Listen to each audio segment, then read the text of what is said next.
Bonjour la famille, c'est encore moi, la bienheureuse du terroir. J'espère que vous allez bien.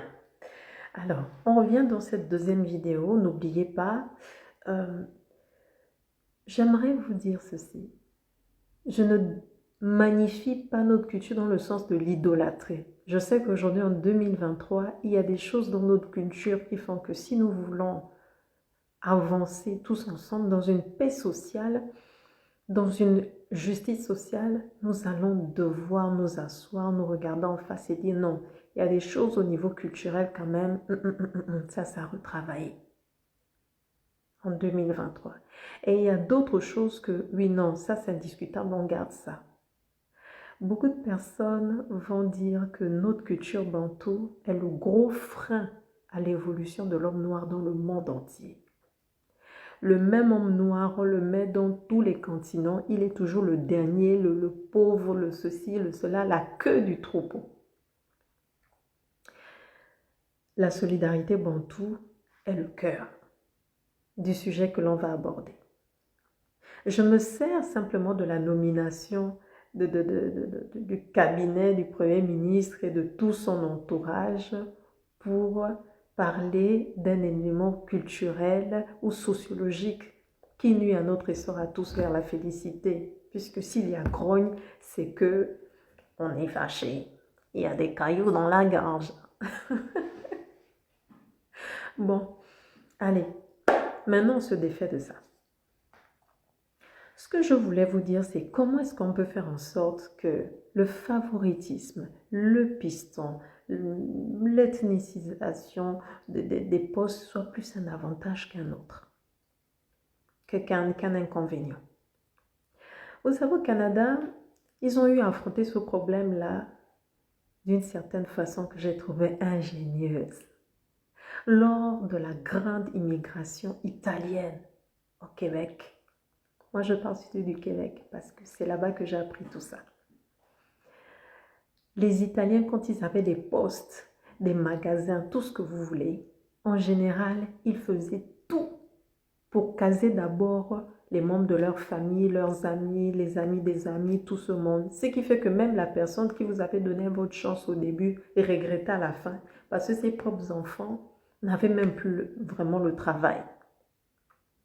Bon, un moment aussi, on va dire que les autochtones, bon, ce n'est pas les Premières Nations, je veux dire les Caucasiens, donc les Québécois, les Canadiens, pure laine comme ils aiment dire, se sont assis et ont dit non, les Italiens sont en train de nous bouffer. Ils sont sérieusement en train de nous bouffer. Mais on ne peut pas les affronter d'une façon qui va les frustrer parce qu'ils font partie de notre économie. Ils payent aussi leurs impôts, tout ce que vous voulez.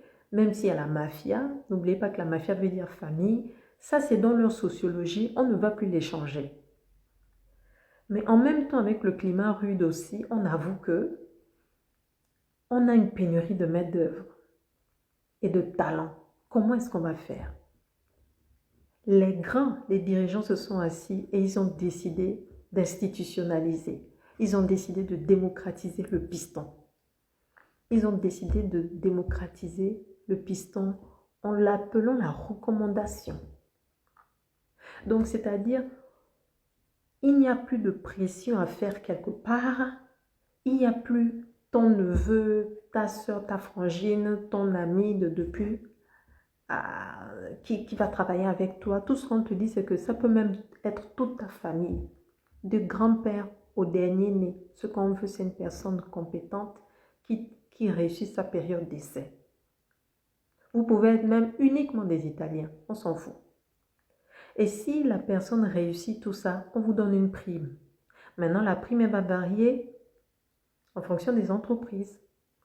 Moi, j'étais à la Banque impériale du commerce du Canada. Et ben, c'était 1000 $. Je pense qu'il y a des moments où c'était peut-être 500. Mais en tout cas, quand moi j'y vais, la prime était à 1000 $. Il y a plusieurs personnes qui sont venues, qui n'ont pas réussi leurs entretiens.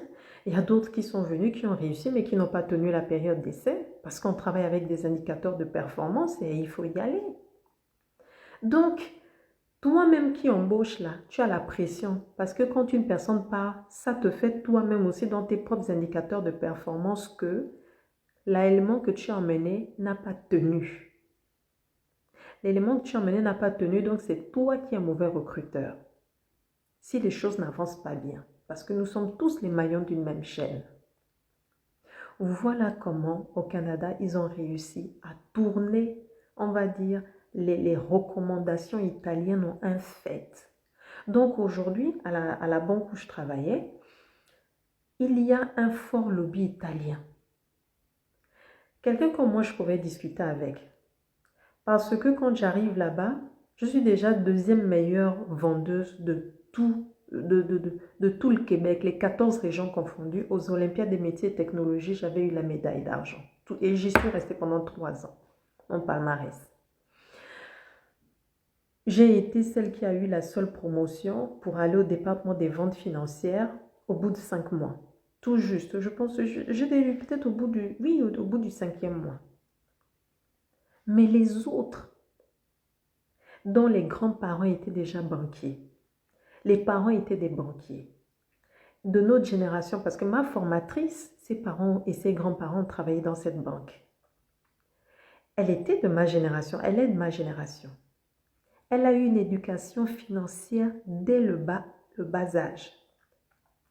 Ce qui veut dire que, enfant déjà, elle avait des jeux comme la roue du cash flow, des trucs comme ça. Elle disait déjà père riche, père pauvre. Elle était déjà à fond là-dedans quand nous on donnait encore les bisounours à nos enfants.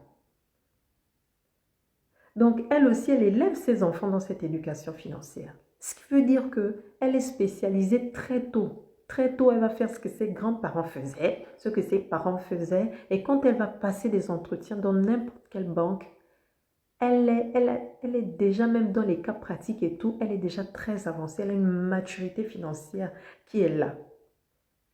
Et ça fait que, ils se retrouvent là-bas un peu tous. Et pour la plupart, ce sont des juifs italiens.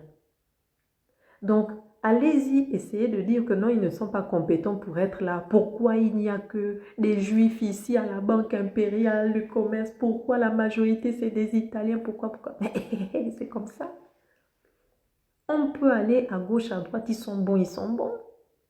Ce qui fait que quand moi je sortais du lot, ils ne comprenaient pas. Mais j'ai dû leur expliquer aussi que ma mère, mon père était un homme politique, mais ma mère était une vendeuse au marché.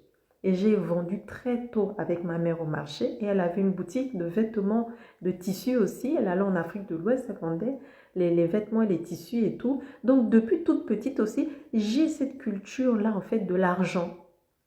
J'ai cette culture-là de la comptabilité, de tout ça, du service client, de l'accompagnement du client. Voilà, j'ai ça, le service. Et on s'est compris.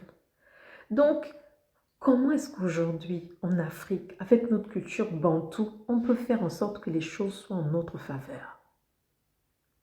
Vous savez, en 2013, j'ai passé un entretien, une série d'entretiens à la CNAMGS, parce qu'on cherchait une personne, mais bien là-bas, pour travailler avec le directeur général.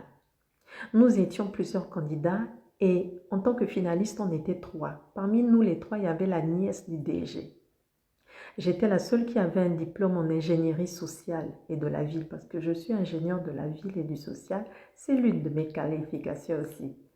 Eh bien, quand on arrive aux entretiens, le directeur des ressources humaines est content, il emballe et dit « Ah, waouh, c'était vraiment super !» Mais vous savez quoi? À la fin de tout ça, ce n'est pas moi qui ai été retenue. Celle qui a été retenue, c'était la nièce du DG. Quand la nièce du DG elle part là-bas, ça ne tient même pas 2 mois. Elle-même, elle a abandonné le poste parce qu'elle était perdue. C'est comme ça que moi, on me rappelle pour dire que vraiment, revenez passer un entretien. Je vais passer l'entretien encore. Ça se passe encore très bien, mais je n'ai pas de nouvelles. Au moment où moi, je réussis le concours international pour revenir donc en France, après 2 ans de chômage, moi je faisais mes business aussi, c'est là qu'on m'appelle pour me dire « Est-ce que vous êtes toujours disponible? C'est assez urgent et tout. Bon, finalement, le poste il est vacant et tout. » J'ai dit « Mais non, là je suis en train d'aller en France. C'était la veille de mon départ. » Mais si dès le début, on avait mis la personne compétente, la personne qu'il faut à la place qu'il faut, j'aurais été contente, ma famille aussi, et eux aussi, ils auraient eu du bon travail.